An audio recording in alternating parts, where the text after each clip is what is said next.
দেওয়ার জন্য বের হয়ে যায়, তখন ঝিলিক, রাইমা ও পিসিমণির সকল কর্মকাণ্ডগুলো গৌরবকে খুলে বলে। আর গৌরব এই কথাগুলো শোনার পরে তাদের উপর অনেক রেগে যায় আর বলে ওঠে এইভাবে তাদেরকে ছাড় দেওয়া হবে না। অন্যদিকে দেখা যায় আখি গ্যারেজে গিয়ে পল্টুদাকে বলতে থাকে, দেব বর্মা কেমন ছিল গো পল্টু? তখনই সে বলতে থাকে, বিনোদ আমাকে বিনোদ যদি বেঁচে থাকতো তাহলে কিন্তু সে খুব খুশি হতো। এরপর রাখি আবার পল্টুদাকে বলে ওঠে, দেবার বাবা খুশি হতো না?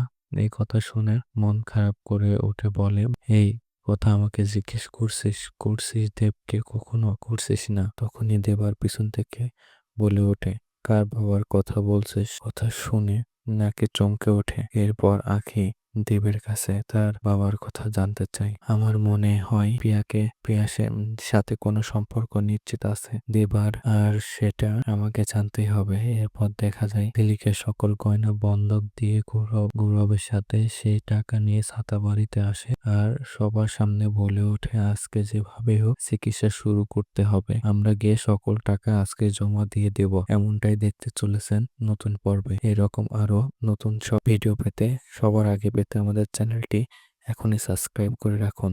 ধন্যবাদ।